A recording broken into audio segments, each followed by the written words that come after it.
네, 2023년 11월 14일 이정훈입니다. 신임 KBS 사장 박민 씨의 전쟁이 시작됐습니다. 박민 씨가 KBS를 바꾸기 위해서 적극적인 행동을 했습니다. 이러한 박민 사장의 행동을 국가정보원, 국방부, 통일부, 산자부도 이미 했어야 됩니다. 안 했습니다.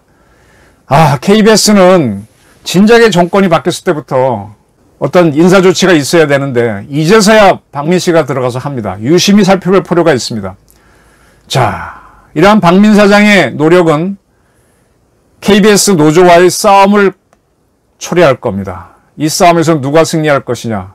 네, 굉장히 중요한 내년 총선 관전 포인트입니다.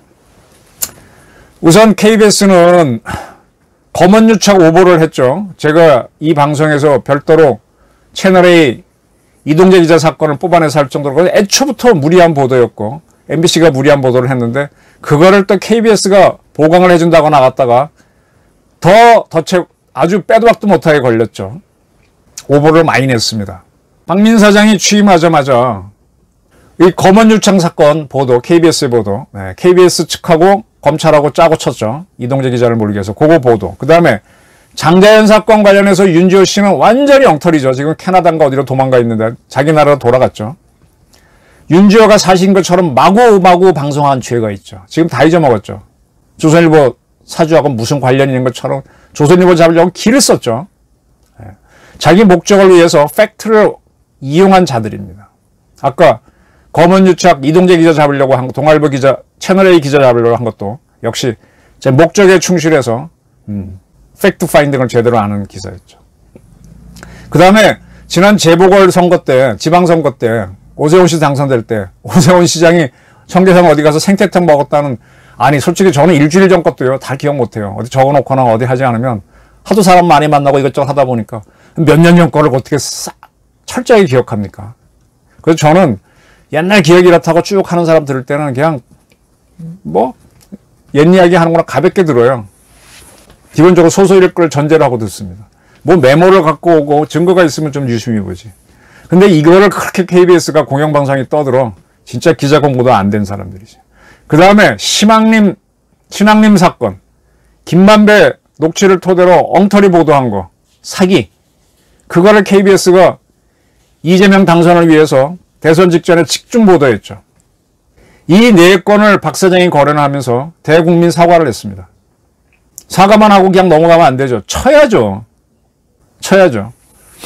근데 사실은 여기에 대해서 지금 KBS 노조하고 언노련 측에서는 박 사장이 와서 언론 탄압을 한다 그러는데 KBS 간부들 또는 그런 사람들도 제가 만나보면 이 네 건에 대해서는 자기들도 참 추접한 보도라고 많이 얘기합니다. 근데 그들이 힘을 쓰지 못하니까 어떻게 못했던 거죠.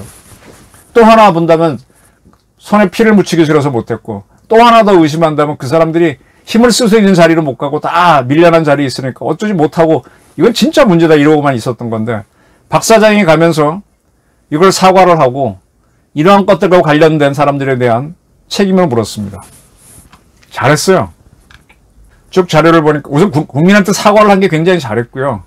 사과를 했기 때문에 그런 보도와 관련 있는 사람들을 칠 수가 있죠. 보도본부장, 보도본부장 등 본부장급 9명과 주요 부서, 국장, 부장급 60명을 교체하는 인사를 단행했습니다. 사람이 바뀌어야 됩니다. 제가 군을 설명할 때 2, 3, 1, 4를 얘기했죠.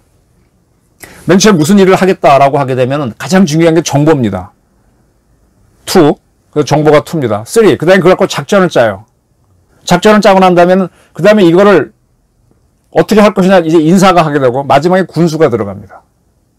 이렇게 해서 이제 군사작전은 진행되는 건데, 재미있는 거는 정보, 작전, 군수만 있으면 돌아가는데 인사가 낍니다. 근데 인사가 참모 서열 1번이에요. 정보가 1번, 작전이 2번, 군수 3번 딱 되면 될 것 같은데 천만의 말씀. 인사가 핵심입니다. 그래서 인사가 만사입니다. 어떠한 자들이 그 자리에 가 있냐에 따라서 확확 바뀝니다. 그래서 사자가 이끄는 양떼는 사자떼지만은 양이 이끄는 사자떼는 양떼가 되는 겁니다. 근데 이런 사람들이 자기 저런 오보를 내놓고도 다 그 자리에 있으니 그냥 뭐 뭉기적거리고 가는 거지.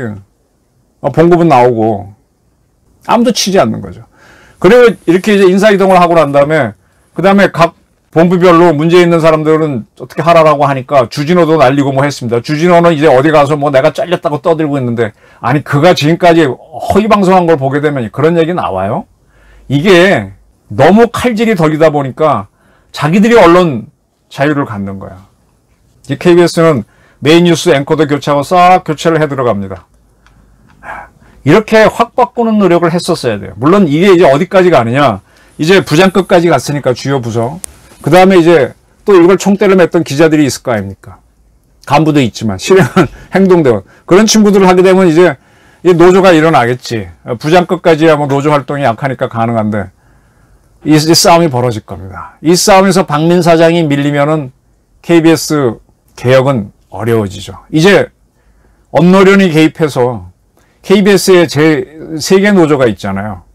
그 중에 제일 작은 게 과거 성창경 씨 유튜브하고 있는 그 양반이 이끌었던 뭐 새칭 보수 노조고, 저는 그 성창경 씨를 쭉 그 전에 보면서 어떻게 허위 보도를 했고 거기에 대한 투쟁을 정권이 어떻게 막아왔는지를 쭉 지켜보고 있었어요.